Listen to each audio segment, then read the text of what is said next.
We're on page 79 of your student journal, section 3.5, graphing linear equations in slope-intercept form. Earlier, or last section, we had standard form. This is slope-intercept form. Just the word form should let you know that really it's the same thing. Same thing, it just looks different.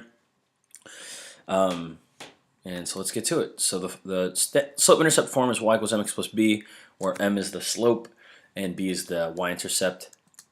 We're going to see what that looks like. I think normally I skip these, but I think the these will really help illustrate this whole concept. So the slope is just the number in front of the m, which is just the number in front of x. So in this case, the slope is 2, the slope is -1, the slope is +1. So we have a -1, a +1, a 2. The y-intercept is just the number at the end, so we have -2, we have +1, and we have -4. Right?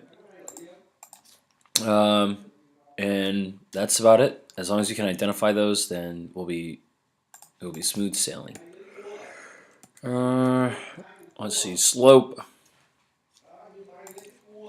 is rise over run, which, if you can't tell, this is a fraction. Rise is, actually I'll start typing this out. Rise is change in y, or how much you are going up or down. If you're going up, the rise is positive. If you're going down, the rise is negative. The run is change in x, how much you are going left, right. So then slope-intercept form, y equals mx plus b. A constant function. I think in this context it's just, like something we had in the last section where y equals something, where it's just a flat out horizontal line that doesn't change. Okay, so the slope is y2 minus y1, and then the run is x2 minus x1. This looks kind of confusing, but I promise you it's not, and in the next 15 minutes it'll be a lot clearer. So you could pick a point, any point on this line, call it x1, y1, and you could take another point, any point on this line, call it x2, y2. The only difference you'll note, it does not matter which one you pick to be 1 and 2. What matters is that the 1's stay together and the y's stay together. The 1's stay together and the 2's stay together. If I flipped this and said that this was 2 and 2 and this was 1 and 1, that would be all right as well. So moving on. You can look at this, examine it more closely, but I know it's kind of tough because it just is more abstract, so best to just give you concrete examples. One important thing to note is that when the line rises from left to right, when it goes up, the slope is positive. When the line falls or goes down, it looks like this. That's a negative slope. So this is a very negative slope. That's a steep negative slope, and this is a much less steep negative slope. And this is, I guess, an intermediately negative slope. But they're all negative. And it doesn't matter how much it's going down by, as long as it's going down from left to right, it's negative. So this is negative, this is negative, this is negative, that's negative, this is negative. If you are going up, though, then it is positive. Again, the slope, the degree, the slant does not matter. If it's going up, it's positive. If it's going down, it's negative. Here's a slope of 0. It's not going up or down. It's exactly straight. So when y equals something, the slope is 0. And lastly, as a reminder, this last one, this is not a function, so the slope is undefined because it's not going left. It's not going up or down from left to right. It's a straight up and down line. From here, from left to right, it's just not going anywhere. But here, it's not even going from left to right for us to say anything about it. Okay. Describe the slope of the line. So again, you're just referring to these 4 pictures. Positive, negative, slope of 0, undefined. So what does this one look like? It looks like the very last one, which was undefined. How about this one? positive. How about this one? Negative. Now it asks us to find the slope. So we have to find the slope by saying x1, y1, y2, or sorry, x1, y1, x2, and y2. And so you'll say x1, y1, x2, y2. So the rise is y2 minus y1. So here's what the formula for slope is. y2 minus y1. We could have written it in the notes section, but I think here is perfectly fine because this is where you'll actually be applying it. So y2 in this case is 4 minus y1, which is negative 4. So this 4 goes right there. y2, y1 goes right there. Over x2 minus x1.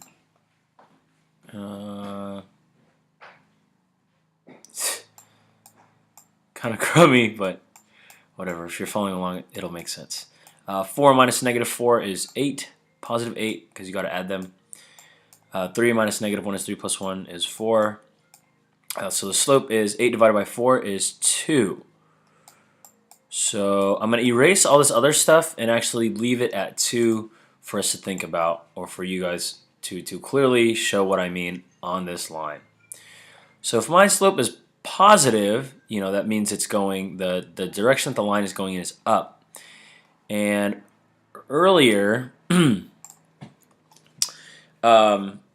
this is a fraction, right? 8 over 4. So we go up 8, because it's a rise. 1, 2, 3, 4, 5, 6, 7, 8 over 4. 1, 2, 3, 4. But we have this right here that says that the slope is 2. What does that mean? If it's positive, it's going up. By how many? By 2. Boom. 1, 2. And how much is it going over by? 1. Why does that work out? Because 2 divided by 1 is the same thing as 2. So we have up 2 over 1. Up 2 over 1. Or you could go up 8 over 4, and it'll be the same thing if you connect the dots. So again, just practicing our usage of the slope formula. Again, well, it's y2 minus y1 over x2 minus x1. So this one will be x2, y2. So x1 is negative 2, y1 is 3, x2 is 3, and y2 is negative 2. So m is equal to y2 minus y1 over x2 minus x1. So we have negative 2 minus 3 is negative 5, and we have 3 plus 2 is 5, and I got negative 5 divided by 5 is negative 1. So the slope is negative, which means going down, right? And to turn this into a fraction so you guys get a sense of it, you just take any whole number and put it over 1. So that means down 1 over 1, down 1 over 1, down 1 over 1. What does that look like? We just really need to clear up the line here. We have down from any given point, so this is just as fine. Down 1 over 1, over as into the right. Down 1 over 1, down 1 over 1, down 1 over 1. Like this still makes sense. So that will be the pattern for the whole line. So it goes down 1 over 1, down 1 over 1, down 1 over 1, and so on and so forth. So those are 1 through 3.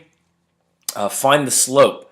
Okay, so you guys will actually pick any one you want to be x1, y1, and x2, y2. I'll just, whatever. Let's just go right here. x1, y1, x2, y2. So x1, y1, x2, y2. So say negative 2, y2 minus y1 over x2 minus x1. This becomes a plus. Negative 2 plus negative 2 is 0. 2 minus 1 is 1. 0 over 1 is 0. M equals 0. And if you look, you'll see that the y's are all negative 2. So what does that look like on a graph? If the center is 0, 0, negative 1, negative 2, we could say that this is what the graph will look like. It's constant. No slope. Okay, let's switch it up here. Let's say this is x1, y1. This is x2, y2. So I'll say x1, y1, x2, y2. Just say y2 minus y1, so negative 13 minus negative 5 over x2 minus x1 is 3 minus 1. So I have negative 13 plus 5 is equal to negative 8 over 3 minus 1 is 2. So negative 8 minus divided by 2 is negative 4. So this is the slope. M equals negative 4. What does that mean? So for instance, you know that it will be going down 4 and over 1. So that's a relatively steep slope. So if I had negative 3, positive 11, it basically would look something like that. Something like that. just a rough sketch for you. Find the slope. So before you can do anything, it has to be in slope-intercept form. So it has to look like this. It has to look like this. But here the y is not by itself. So what I will do is I will subtract 6x.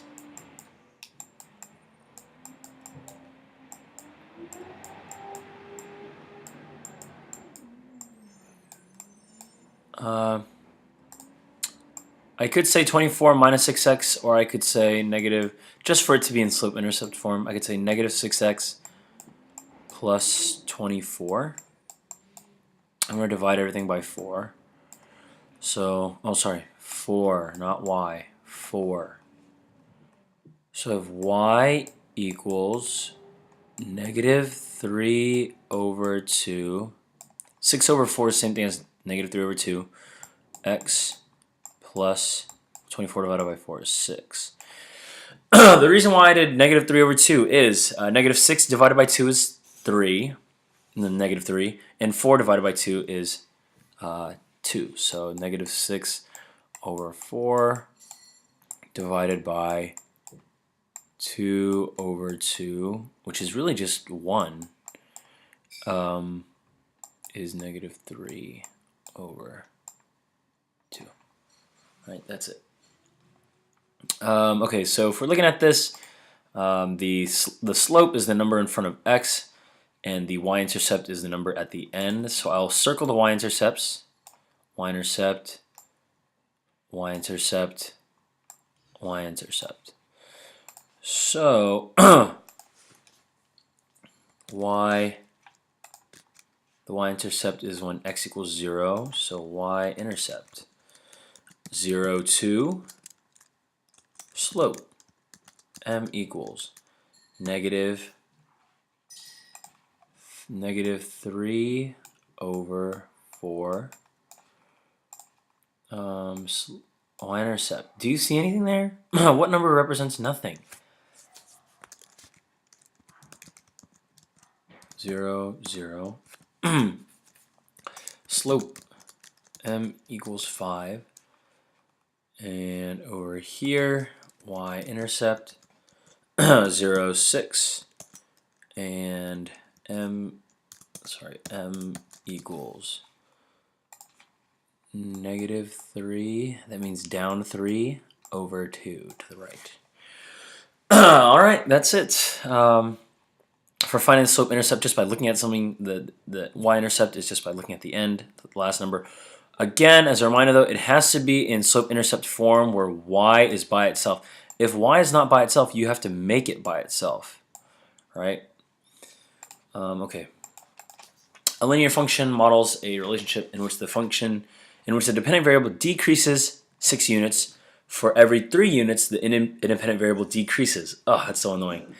The value of the function at 0 is 4. The value of the function at 0 is 4. It just gave you the y-intercept. Decreases 6 units for every 3 units. So independent is x. And when it decreases, which way is x going? That's to the left. The dependent, if it decreases, is going down by how many? Or sorry, which direction is it? It's decreasing. It's going down. So it's saying to go down by 6 and go left by 3. So 1, 2, 3, 4, 5, 6. 1, 2, 3. And we will just have to take our little blah. So it looks like identify the slope. Well, let's just count. Up 1, 2, 3, 4, 5, 6 over 1, 2, 3.